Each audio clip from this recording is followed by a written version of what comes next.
ઉના ગીર ગઢડા કોંગ્રેસ સમિતિ દ્વારા પ્રાંત અધિકારીને આવેદનપત્ર પાઠવવામાં આવ્યું હતું। આ આવેદનપત્રમાં જિગ્નેશ મેવાણીના સમર્થન સાથે વિસ્તારમાં ચાલતી ગેરકાનૂની પ્રવૃત્તિઓ પર રોક લગાવવાની માંગ કરી છે। પૂર્વ ધારાસભ્યની આગેવાનીમાં કોંગ્રેસે આક્ષેપો કર્યા છે કે જિલ્લામાં અને ખાસ કરીને ઉના ગીર ગઢડા તાલુકામાં વલ્લી મટકા, વિદેશી દારૂ, ડ્રગ્સ અને બેફામ ખનીજ ચોરીની પ્રવૃત્તિઓ ચાલી રહી છે। ત્યારે તાત્કાલિક ધોરણે આ તમામ ગેરકાનૂની ચીજવસ્તુઓ અને પ્રવૃત્તિઓ પર કડક કાર્યવાહી કરવાની અને રોક લગાવવાની માંગ કરી છે। તાજેતરમાં ગુજરાત પ્રદેશ કોંગ્રેસ દ્વારા જન આક્રોશ યાત્રા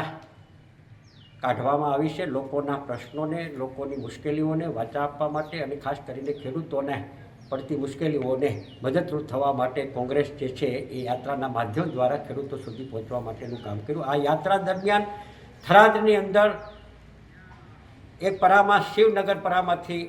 નાની બહેનો અને મહિલાઓ દારૂ બેફામ વેચાય છે એ અંગેની ગુજરાત પ્રદેશ કોંગ્રેસના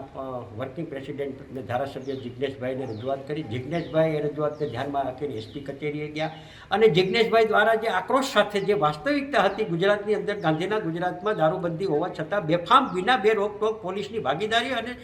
સત્તા પક્ષના ચૂંટાયેલા પદાધિકારીઓની મિલીભગતથી રાજ્યની અંદર આ કારોબાર ચાલે છે એ સમયાંતરે કોંગ્રેસ રજૂઆત કરી અને એના બાબતે જિગ્નેશભાઈએ જે રજૂઆત કરી અને એ રજૂઆતની અંદર પટ્ટા ઉતારવા માટેની જે વાત કરી, તો પટ્ટા ઉતારવાની વાત કરી તો ભૂતકાળની અંદર નકલી એન્કાઉન્ટરની અંદર જે આઈપીએસ અધિકારીઓ સંડોવાયેલા હતા એના પણ પટ્ટા ઉતરી ગયા હતા અને ગુજરાત સાબરમતી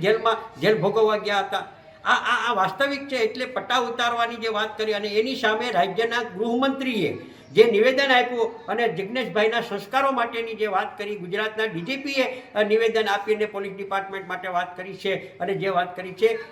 એ નિવેદનને સખત શબ્દોમાં વખોડી કાઢીએ છીએ। રાજ્યના ગૃહમંત્રીએ પોતાના ભાજપની સાથે સંકળાયેલા અને ભાજપ પક્ષના લોકો જે છે અને જેની મિલીભગતથી આ બધું ચાલે છે એના સંસ્કારોની તપાસ કરવી જોઈએ, તો દૂધનું દૂધ અને પાણીનું પાણી થઈ જાય। ઉના શહેર, ઉના તાલુકો અને ગીર સોમનાથ જિલ્લો જિગ્નેશભાઈ મેવાણીની સાથે છે અને અમે જે રીતે લડતા આવ્યા છીએ, કોંગ્રેસ પક્ષ લડતો આવ્યો છીએ, એ જ પ્રમાણે ભૂતકાળમાં લોકો માટે અને ગુજરાતના યુવા ધનને બચાવવા માટે, વિધવા નાની ઉંમરમાં બહેનો વિધવા થતી અટકાવવા માટે અને દારૂની અને અસામાજિક પ્રવૃત્તિ માટે બેક લાગે અને યુવા ધન બચે એના માટે જિગ્નેશભાઈ મેવાણી અને ગુજરાત કોંગ્રેસે જે કટિબદ્ધ છે એના માટે અમે પણ કટિબદ્ધ છીએ અને એના ભાગ તરીકે ગુજરાતમાં સંપૂર્ણપણે દારૂબંધીનો કડક અમલ થાય અને જે પ્રકારે યુવા ધનને નષ્ટ કરવા માટે ડ્રગ્સનો જે વેપલો ચાલે છે અને ડ્રગ્સની હોમ ડિલિવરી જે અત્યારે થાય છે, ઉનામાં પણ હોમ ડિલિવરી થાય છે, દારૂની હોમ ડિલિવરી થાય છે, અસામાજિક પ્રવૃત્તિઓ ખુલ્લમ ખુલ્લા બે રોકટોક જે રીતે ચાલે છે।